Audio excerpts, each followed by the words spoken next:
मैं professor Anil Kumar Rai, professor जनसंचार विभाग, महात्मा गांधी अंतर्राष्ट्रीय हिंदी विश्वविद्यालय, वर्धा। संचार माध्यम और भारतीय संस्कृति। संचार और संस्कृति आपस में अवगुंठित हैं, यानी संचार के माध्यम से ही संस्कृति का प्रसार होता है। भारतीय संस्कृति मानव इतिहास की सबसे महत्वपूर्ण संस्कृतियों में से एक है। भारतीय संस्कृति अपनी विविधता के लिए जानी जाती है। यह गतिशील है और शाश्वत भी। संस्कृति को एक वाक्य में परिभाषित करना संभव नहीं है। इसलिए जब संस्कृति की परिभाषा ढूंढता हूँ तो अनेक परिभाषाओं में से एक परिभाषा मुझे अपनी ओर रोक लेती है। वह है, संस्कृति एक व्यवस्था है जिसमें हम मानव जीवन के प्रतिमानों, व्यवहार के तरीकों, बहुत से भौतिक एवं अभौतिक प्रतीकों, परंपराओं, विचारों, सामाजिक मूल्यों, मानवीय क्रियाओं और आविष्कारों को सम्मिलित कर सकते हैं। व्यक्ति को एक सामाजिक प्राणी बनाने में जिन भी तथ्यों का योगदान होता है, उनकी सामूहिक व्यवस्था का नाम ही संस्कृति है।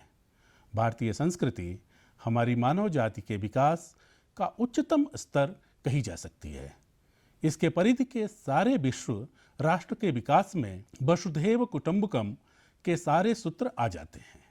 हमारी संस्कृति में जन्म के पूर्व से मृत्यु के पश्चात तक मानवीय चेतना को संस्कारित करने का क्रम निर्धारित है। मनुष्य में पशुता के संस्कार उभरने न पाएं, यह इसका एक महत्वपूर्ण दायित्व है। यह संस्कृति ज्ञानमय है और युक्ति युक्त कर्म करने की प्रेरणा देने वाली संस्कृति है। ये वो संस्कृति है जो मर्यादा पुरुषोत्तम श्री राम की अनुकरणीय और लीला पुरुषोत्तम श्री कृष्ण की अनुसरणीय शिक्षाओं का साक्षी है। संस्कृति स्वीकार और तिरस्कार की अविच्छिन्न परंपरा है, जिसने मानव समाज को समृद्ध और विकसित किया है। संघर्ष सभ्यताओं में हो सकते हैं, संस्कृतियों में नहीं। सभ्यता संस्कृति के अविच्छिन्न प्रवाह का अन्वेषित व्याकरण है, जिसका अनुवाद श्रेय मार्ग और प्रिय मार्ग के बोध के रूप में होता है। भारतीय संस्कृति का अर्थ है सर्वांगीण विकास, सबका विकास। भारतीय संस्कृति प्रेम पूर्वक और विश्वास पूर्वक सबका आलिंगन करके ज्ञानमय और भक्तिमय कर्म का अखंड आधार लेकर शिव संकल्प की ओर तथा सच्चे मोक्ष सिंधु की ओर ले जाने वाली संस्कृति है। ये वैसी संस्कृति है जो अधिकार से ज़्यादा कर्तव्य पालन पर बल देती है। यहाँ की संस्कृति अनेक धर्मों को और उनके शिक्षाओं को न केवल अपने में संजोए हुए है, अपितु इसने किसी भी धर्म को श्रेष्ठ या निम्न नहीं आंका। यह यथार्थ के बहुआयामी पक्ष को स्वीकार करती है तथा दृष्टिकोणों, व्यवहारों, प्रथाओं एवं संस्थाओं की विविधता का स्वागत करती है। वस्तुतः भारतीय संस्कृति एकरूपता के विस्तार के लिए विविधता के दमन की कोशिश नहीं करती। भारतीय संस्कृति का आदर्श वाक्य अनेकता में एकता एवं एकता में अनेकता दोनों है। भारत एवं भारतीय संस्कृति वसुधैव कुटुंबकम का भाव रखने वाली एकमात्र संस्कृति है। भारतीय संस्कृति ने न केवल भारत को अपितु समूची धरा को सदैव एक कुटुंब माना है। दूसरी ओर दुनिया के अन्य देश भारत को केवल बाजार भर मानते हैं, लेकिन यह संस्कृति और इस संस्कृति में रचे बसे लोग इतने उदार हैं कि इसने सदैव अन्य देशों की संस्कृतियों को दोनों बाहें फैलाकर स्वागत किया है। इस संस्कृति के उपासकों की महान यात्रा अनादिकाल से आरंभ हुई है। इस संस्कृति में व्यास वाल्मीकि, बुद्ध महावीर, शंकराचार्य रामानुज, ज्ञानेश्वर तुकाराम, नानक, कबीर एवं महर्षि अरविंद जैसी महान विभूतियाँ हुई, जिन्होंने इस संस्कृति को आगे बढ़ाया और समृद्ध बनाया। भारतीय संस्कृति के मूल तथ्यों, मूल्यों इत्यादि के प्रसार प्रचार में संचार माध्यमों की उल्लेखनीय भूमिका रही है। भारतीय संस्कृति में संवाद की प्राचीनतम माध्यम वैदिक ऋचाएं हैं। इनके माध्यम से ऋषि मुनियों ने अपने हृदय के उद्गारों को संप्रेषित किया था। यम यमी सुक्त में संवाद प्रेषण का माध्यम यमी है, तो वहीं इंद्र की दूती सरमा प्राणियों के पास संवाद का वहन करती है। वहीं याज्ञनिक ऋषियों के यज्ञानुष्ठान में अग्नि हविष्य पदार्थों के संप्रेषण का माध्यम है। ऋग्वेदक्त अग्निसूत्र में उल्लेखित है, अग्निदूतम पुरोदधे। अब हम भारतीय संस्कृति के प्रमुख उपादानों की चर्चा करेंगे। भारतीय संस्कृति लोक मंगलकारी प्रयत्नों की ओर उन्मुख रही है। भारतीय संस्कृति में समता, उदारता, मानवता, अहिंसा, करुणा, मैत्री, परोपकार, सत्य, विनय, बंधुत्व, सहयोग, सहानुभूति, नैतिकता, ईमानदारी आदि को जीवन का सर्वोच्च मूल्य माना गया है। भारतीय संस्कृति में सहजीवन की अवधारणा को व्यष्टि, समष्टि, सृष्टि एवं परमेष्टि के यज्ञ चक्र के रूप में स्थापित किया गया है। यह परस्पर पूरक है, न कि एक दूसरे का विरोधाभासी या टकराव व संघर्ष को उत्पन्न करने वाला। भारतीय संस्कृति में पर्वों और त्योहारों के माध्यम से हम सह अस्तित्व और संवेदनाओं को परस्पर अभिव्यक्ति देते हैं। भारतीय संस्कृति में पर्व त्योहारों की सांस्कृतिक महत्ता तो है ही, लेकिन इन उत्सवों के साथ हम प्रतीकात्मक संदेश भी देते हैं। नाग पंचमी जैसे त्योहारों के माध्यम से हम संपूर्ण विश्व को संरक्षण का संदेश देते हैं। विज्ञान कहता है कि सांप दूध नहीं पीता, लेकिन इस प्रतीक के रूप में हम विषैले मन के लोगों को भी प्रेम और सद्भाव से जीतने का भाव प्रकट करते हैं। लेकिन सहिष्णुता सहनशीलता से कहीं अधिक व्यापक अवधारणा है। सहिष्णुता का आशय न केवल दूसरे की संस्कृति को सहन करना है, अपितु दूसरे की संस्कृति को स्वीकार करना भी है और दूसरे की संस्कृति के साथ सामंजस्य के साथ जीना भी है। वस्तुतः इन अर्थों में सहिष्णुता का मर्म है सहजीवन, सह अस्तित्व। यही विशेषता हमारी संस्कृति को सामासिक संस्कृति के रूप में प्रतिष्ठित करती है।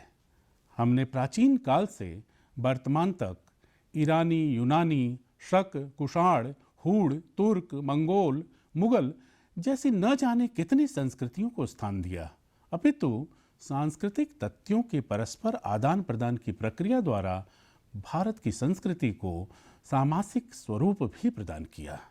यही सामासिकता हमारी शक्ति भी है और यही हमें अतुल्य भारत का दर्जा भी दिलाती है, जिसे हमने सहर्ष रूप से स्वीकार किया है। न तो हम कामये राज्यम न स्वर्गम न पुनर्भवम कामये दुख तप्तानाम प्राणिनामार्ति नाशनम। हे प्रभु, मुझे राज्य की कामना नहीं, स्वर्ग सुख की चाहत नहीं, और तो और मुक्ति की भी इच्छा नहीं है। मेरी एकमात्र इच्छा यही है कि दुख से संतप्त प्राणियों का कष्ट समाप्त हो जाए। भारतीय संस्कृति ने जो दृष्टि दी है वह किसी एक धर्म, मत, पंथ, जाति, समुदाय या राष्ट्र के लिए नहीं है, अपितु समूची मानवता के लिए, उसमें मनुष्यत्व का बोध भरने के लिए है, उसे आदर्श मानव के रूप में शिक्षित करने के लिए है। शिक्षित होने और साक्षर होने में बड़ा फर्क है। पढ़ा लिखा व्यक्ति साक्षर हो सकता है, लेकिन वह पूरे विश्वास से नहीं कहा जा सकता कि वह शिक्षित भी है। ठीक वैसे ही कोई निरक्षर व्यक्ति अनपढ़ हो सकता है, लेकिन उसमें शिक्षित न मानना सत्य से मुंह मोड़ना ही है। सेवा की भावना भारतीय संस्कृति एवं जीवन दर्शन का मूलभूत तत्व है। इसलिए भारतीय वाङ्मय, वेद, उपनिषदों, पुराण, ब्राह्मण ग्रंथों, पंचतंत्र, हितोपदेश एवं जातक कथाओं में न जाने कितने आख्यान एवं कथाएं मौजूद हैं जो सेवा की प्रेरणा देते हैं। नचिकेता और यमराज के बीच हुए संवाद का उल्लेख हमें कठोपनिषद में मिलता है। कठोपनिषद में नचिकेता को सबसे भला साधक बताया गया है। वह मृत्यु का भेद जानने के लिए यम के द्वार तक पहुंच गया था। नचिकेता यमराज से प्रश्न करता है, हे यमराज, जब मृत्यु सबको समान बना देती है तो जीवन में इतने भेदभाव क्यों हैं? कोई राजा है, कोई रंक, कोई ब्राह्मण है, कोई शूद्र, दोस्ती दुश्मनी राग द्वेष आदि क्यों है, जबकि मनुष्य जानता है कि वह एक दिन सबकी एक ही गति होनी है। आत्मा के अमरत्व, कर्म फल और पुनर्जन्म वाले यमराज के उत्तर पर भी नचिकेता की जिज्ञासा शांत नहीं होती। वह शंका करता है कि कोई आत्मा को मानता है, कोई नहीं मानता है, और अंततः मोक्ष का सवाल आता है। नचिकेता का आख्यान और यम के साथ उसका संवाद आज जीवन की लिप्साओं और जटिलताओं में फंसे व्यक्ति के लिए कितना अर्थपूर्ण है, यह समझना जरूरी है। इसी में से उसे शांति, सद्भाव व आनंद का मार्ग मिल सकता है। असल में भारतीय संस्कृति में इतनी गाथाएं हैं कि आकाश गुंजित हो रहा है। जैसे मेघ से बारिश की बूंदें बरसती हैं, वैसे ही धरा की बेटियां गीत गाती हैं और आकाश भर जाता है। मनुष्य जहाँ भी जाता है, ये लोक कथाएं, ये लोक गाथाएं और लोकगीत उसके साथ जाते हैं। वस्तुतः संस्कृति और सभ्यता दो अलग अलग मानक हैं, उन्हें एक करके देखना भ्रम पैदा करना है। भारत को विभिन्न सभ्यताओं का देश कहा जाता है, संस्कृतियों का नहीं। सभ्यता को जीवन शैली है, जबकि संस्कृति जीवन मूल्यों का निर्धारण करती है। जीवन मूल्यों का संस्कार संपूर्ण भारत में एक ही है। तभी तो दक्षिण के शिव रामेश्वर पर उत्तर की गंगा का पावन जल चढ़ाकर जीवन को धन्य माना जाता है। मनुष्य एक सामाजिक प्राणी है। समाज में रहते हुए वह ज्ञात अज्ञात विषयों के बारे में जानकारी प्राप्त करना चाहता है। लिहाजा उसकी प्रवृत्ति सदैव जागरूक बनी रहती है। संचार माध्यमों के द्वारा ही मनुष्य संस्कृति को सीखता एवं संप्रेषित करता है। संचार मानवीय व्यवहार के प्रत्येक क्षेत्र से संबंध रखता है। असल में संचार कोई ऐसा तत्व नहीं है जिससे जीवन और उससे जुड़े क्रियाकलापों को काट कर देखा जा सकता है। यह मानवीय जीवन के प्रत्येक क्रियाकलापों में समाहित सम्मिलित है। मनुष्य का सोचना, विचारना, रहना, खान पान, बोल चाल, हाव भाव, कौन सा ऐसा कार्य है जिसमें संचार शामिल नहीं है। दरअसल किसी संकल्प और किसी सृजन को औरों तक पहुंचाने या समष्टिगत करने प्रयासों में संचार सेतु का काम करता है। भारतीय वाङ्मय में संचार को नाद नाम से संबोधित किया गया है और उसकी कल्पना श्रेष्ठ सत्ता या ईश्वरीय रूप में की गई है। इसके पीछे धार्मिक कारण भले ही रहे हों, लेकिन इसके मूल में विचारों की संप्रेषणीयता ही थी, जो एन केन प्रकारेण व्यक्ति से समष्टि तक का चिंतन करती रही हैं। भारत में टेलीविजन की शुरुआत होने वाली थी। दूरदर्शन का उद्घाटन प्रधानमंत्री पंडित जवाहरलाल नेहरू ने किया था। उन्होंने उस समय कहा था कि दूरदर्शन जैसे माध्यम की शक्ति को पहचानिए, और जैसा कि पश्चिम के मीडिया पंडित कहते हैं, मीडिया इज द मैसेज।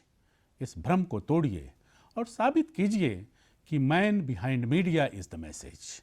दरअसल संचार माध्यम समाज की वैसी आवश्यकताओं की पूर्ति करते हैं जिन्हें दैनिक जीवन की सामान्य गतिविधियों द्वारा पूरा नहीं किया जा सकता है। ऐसे माध्यमों से आशय है कि किसी संस्कृति, किसी संकल्प, चाहे भाव को एक मन से दूसरे मन तक पहुंचाने के लिए कोई अथवा आधार तैयार करना है। यद्यपि संवाद एक महत्वपूर्ण सामाजिक प्रक्रिया है, समष्टि चित्त के साथ जब संवाद होता है तब इतिहास बदलता है। संवाद सामाजिकता के आधार की रचना भी करता है। इसलिए ये संवाद आदर योग्य है। संवाद के प्रति यदि दो व्यक्ति भी गंभीर हैं और पूर्वाग्रह को त्याग कर संवाद कर रहे हैं तो यह सौभाग्य है। दरअसल संवाद का ऐसा बीज एक दिन विशाल वृक्ष भी बन सकता है।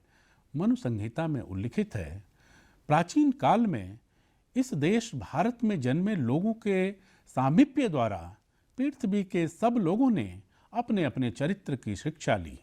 इसलिए जिस भारतीय संस्कृति ने अपने ऐतिहासिक व्यक्तित्व को युगानुकूल किया और विश्व मानव को भी शिक्षित किया, उस पर हमें गर्व है और सभी देशवासियों को भी होना चाहिए। एतद्देश प्रसूतस्य सकाशादग्रजन्मनः स्व स्वचरित्रं शिक्षेन पृथिव्यां सर्वमानवाः। अब हम संचार की भारतीय परंपरा की चर्चा करेंगे। दरअसल भारत का वैदिक साहित्य, जो संस्कृति, सभ्यता और नैतिक आचरण का शाश्वत धरोहर है, पूरी तरह से संचार जन्य संचरण परंपरा पर आधारित है। वह सदियों तक एक पीढ़ी से दूसरी पीढ़ी तक मौखिक एवं वाचिक परंपरा से जीवंत व सार्थक बना रहा। वेद, पुराण और मनुस्मृति इस परंपरा में भारतीय संस्कृति के धरोहर हैं, जिसे संचार ने अपनी शक्ति व क्षमता से करोड़ों लोगों तक न सिर्फ पहुंचाया है, बल्कि लोगों में बिना पढ़े भी उनकी सार्थक समझ विकसित की है। इस परंपरा का प्राचीनतम स्वरूप सम्राट अशोक के शिलालेखों में दृष्टिगत होता है। सम्राट अशोक ने ब्राह्मी और खरौष्ठी लिपि में अपने स्तंभ लेखों, गुहा लेखों और लघु शिलालेखों में जनता के साथ अपनी आज्ञाएं खुदवाई और उनका पालन करना आवश्यक बताया। उनके द्वारा जनता के नाम आज्ञाओं का प्रसारण विश्व का प्राचीनतम लिखित संप्रेषणीय साक्ष्य है। भारतीय संस्कृति के प्रचार प्रसार में संचार माध्यमों की महत्वपूर्ण भूमिका रही है, उस पर चर्चा किया जाना भी आवश्यक है। संवाद की हमारी पूर्वज परंपराओं ने अपनी विरासत में हमें इतना कुछ दिया है कि हम उनके ऋण से मुक्त नहीं हो सकेंगे। ज्ञान, विज्ञान, संस्कृति, कला और उदात्त दर्शन की सामाजिक परंपराएं हमारी अतुलनीय धरोहर हैं। ये इतनी महान थाती हैं कि जिसका आकलन कर पाना हमारे लिए बेहद कठिन है, लेकिन फिर भी इतना निश्चय है कि पूर्वज परंपरा से हमको जो सबसे अधिक मूल्यवान थाती मिली है वह आध्यात्म और योग है। वस्तुतः योग आध्यात्मिक चेतना के जागरण का एक सशक्त माध्यम है, जो हमें मन, चित्त, विचार, भाव, प्राण और आत्मा की शुद्धि के द्वारा परम तत्व से जोड़ता है। महर्षि पतंजलि द्वारा रचित योग भारत के 6 दर्शनों में से प्रमुख दर्शन है। योग विश्व के लिए भारत की एक अनुपम देन है। यदि आज योग को व्यक्तिगत साधना और अनुभवों से निकाल वैश्विक पहचान मिल रही है, तो इसमें आधुनिक संचार माध्यमों की महत्वपूर्ण भूमिका रही है। पारंपरिक संचार माध्यमों की तरह ही आधुनिक संचार माध्यम भी भारतीय संस्कृति के प्रचार प्रसार में अहम भूमिका अदा कर रहे हैं। प्राचीन भारतीय संचार व्यवस्था धर्म परंपरा से अपरिहार्य रूप से संबद्ध थी। भारतीय धर्म की आधारभूत विशेषता भौतिकवाद का नकार है, इसलिए इस शिक्षण पद्धति में व्यावहारिकता एवं सांसारिकता के मुकाबले आध्यात्मिकता का पुट अधिक है। यदि हम भारतीय संचार की ऐतिहासिक परंपरा का अवलोकन करें तो प्रथमतः हमें श्रुति पद्धति पर आधारित संचार व्यवस्था के सबूत मौजूद दिखते हैं। इस व्यवस्था में गुरुकुल में निवास करते हुए शिष्य वहाँ की दैनिक गतिविधियों का निष्पादन करते हुए वाचिक परंपरा द्वारा गुरु से शिक्षा प्राप्त करते थे। गुरु शिष्य परंपरा आदिकाल से ही ज्ञान संपदा का संरक्षण कर उसे श्रुति के रूप में क्रमबद्ध करती आई है। इसका वर्णन किए बिना संस्कृति की समझ अधूरी ही रह जाती है। श्रुति परंपरा ऐसे चलती है कि एक व्यक्ति ने कुछ कानों से श्रवण किया और मुख से सुना दिया, फिर दूसरे ने फिर तीसरे को सुना दिया। वैसे ही जैसे सदियों से संचित ज्ञान को गुरु से शिष्य सुनता है, नानी से दोहिती सुनती है, बाबा से पोता सुनता है, वस्तुतः वाचिक परंपरा कोई छोटी मोटी बात नहीं है। भारतीय संवाद संस्कृति की वाचिक परंपरा में व्यक्त अभिप्रायों का अध्ययन करके सार्थक संचार के मूल भाव लोक मंगल की अवधारणा को समझा जा सकता है। लोकमानस में व्यक्त अभिप्रायों को उनके संदर्भों से जोड़कर लोक में प्रस्तुत करने से संचार का उद्देश्य स्पष्ट हो जाता है। लिखित शास्त्र से प्राप्त ज्ञान को, शक्ति को और लोक स्वीकार्य ज्ञान को दुर्लभ ठहराने की युक्तियां सदियों से रची जाती रही हैं। जो लोग यह मानते हैं कि संस्कृति की रचना आचार्य मानस या शास्त्र मानस करता है, वे लोक की भूमिका को देख ही नहीं पाते। चाणक्य ने कहा है, जो शास्त्र जानता है परंतु लोक को नहीं जानता, वह मूर्ख के समान है। शास्त्रज्ञोप्य लोकज्ञोभ वेन्न मूर्ख तुल्यः। असल में लोक निर्गुण ब्रह्म की तरह व्याप्त होता है। वह अदृश्य रहकर ही संस्कृति की रचना करता है। वह किसी बुद्ध, व्यास, किसी वाल्मीकि, किसी कबीर, किसी नानक, किसी तुलसी, किसी गांधी का वर्ण कर लेता है। वस्तुतः जितना महत्व हम लिखित ज्ञान व अक्षर परंपरा को देते हैं, उतना महत्व हम वाचिक परंपरा को नहीं देते हैं। वाचिक परंपरा के द्वारा विभिन्न समाज वाचिक इतिहास, वाचिक कानून, वाचिक साहित्य तथा अन्य ज्ञान का एक पीढ़ी से दूसरी पीढ़ी तक संचार करते आए हैं। हम यह भी जानते हैं कि वाचिक परंपरा हर समय हर काल में प्रासंगिक रही है। वस्तुतः विचार पर केवल राजसत्ता और विशिष्ट जन या शिक्षित वर्ग का ही अधिकार हो, ऐसा बिल्कुल भी नहीं है। सामान्य जन जीवन का प्रत्यक्ष अनुभव करता है और फिर उसे गुनता भी है। उपर्युक्त चर्चा के आधार पर अब हम निष्कर्ष रूप से कह सकते हैं कि लोक में प्रचलित ज्ञान जीवन के अनुभूत सूत्र हैं, जिनके संबंध में गुरुदेव रविंद्रनाथ टैगोर ने कहा था, ये मानवीय जीवन का सत्य है। लोक ज्ञान की थाती तो लोक जीवन में हर समय जागृत रहती है। यह लोक मानस को दिशा बोध कराती है। इसीलिए आज यह जरूरी है कि हम संचार की भारतीय व्यवस्था यानी वाचिक परंपरा के अध्ययन अनुसंधान की प्रणालियों का विकास करें।